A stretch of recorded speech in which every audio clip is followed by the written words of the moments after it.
Now that the forged aluminum risers have been cut out using the CNC machine, it is time to remove them from the tombstone and dust them off. Before the bow is ready to receive paint, it must be deburred of any rough edges left over from the cutting process. This is done in 2 stages. First by hand with a palm sander, and lastly by a deburring tumble machine. The tumbler removes any hidden or hard-to-reach rough edges left after palm sanding. The riser is now ready for its first coat of paint.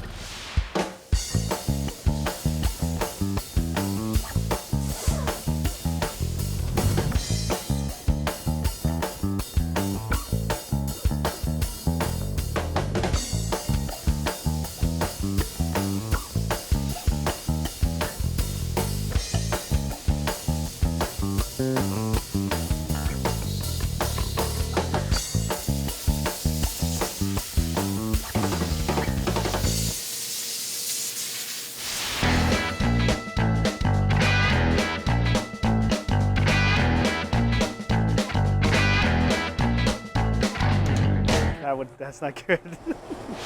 So this is our destroyer riser. Yep. And it's got a paint on it? Yeah, we've base coated them. They're all prepped. They've gone through dryers and washing, and now they're all ready, contaminant free, to go into the SQ room, and that's where they're going to be camouflaged. So okay. Yeah, these racking systems go completely through the building, and it's pretty cool to watch them go down in. So we can actually go do that here in a second and go in and watch the risers being submerged into the camouflage. Yeah. That whole process is really cool. And so they go in like this and they come out camouflaged. Yeah, that's a process that a lot of people don't get to see. Yeah. They think it's all hand painted on there, and it's not. It's dipped. Yeah. And that's an ink. Like an ink transfer? Yeah, it is. It's an ink.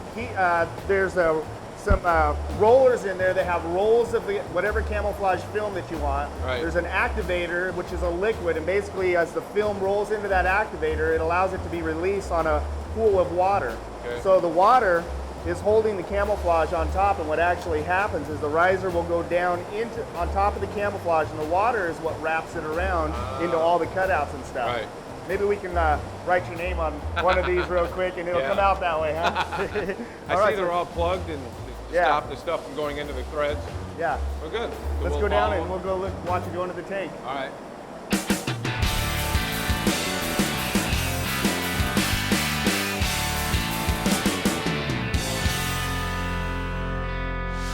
So this is the dipping process. Yep. Here's the, we're racking up the destroyer risers right now, and this is the cool part, you know, you get to watch them go in there, go in base coated and come out camouflage.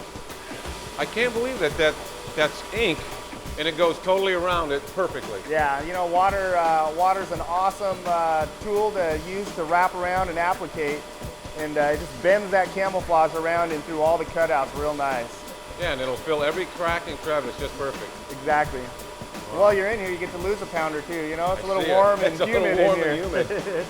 Is that for just the ink, or? Yeah, it has to be specific temperatures. There's, you know, everything is monitored. All the conditions in this room have to be monitored, so it goes on exactly the same way every single time.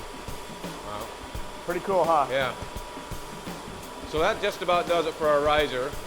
Now we're going to go and assemble the bow. Yep. After these come out, it'll go through the drying process, and we'll have all the parts in their finished state, other than being, you know, put together on the bow. So yeah, absolutely. This will be cool. Well, then we'll go put one together. Let's do it. All right. All righty.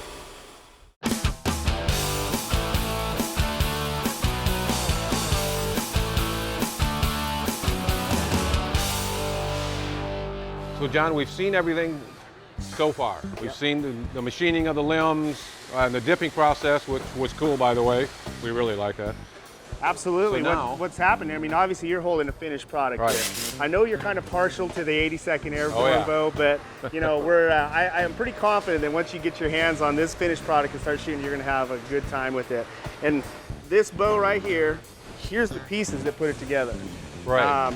So what we're going to do is we're going to take all these pieces, and in these build cells that are behind us right here, we're going to show you all the fixturing, everything that we have to get this bow together to get it to this stage. Okay. This riser right here obviously does not have any bushings, pockets, there's nothing in it. So the very first step in getting your bow ready to rock is we're going to start putting in stabilizer bushings, assembling the pockets, and we'll follow it completely through the system to where it's a done deal. Okay, good. All right. Don't go away. You'll want to find out if Paul still has all of his fingers when Factory to Field returns.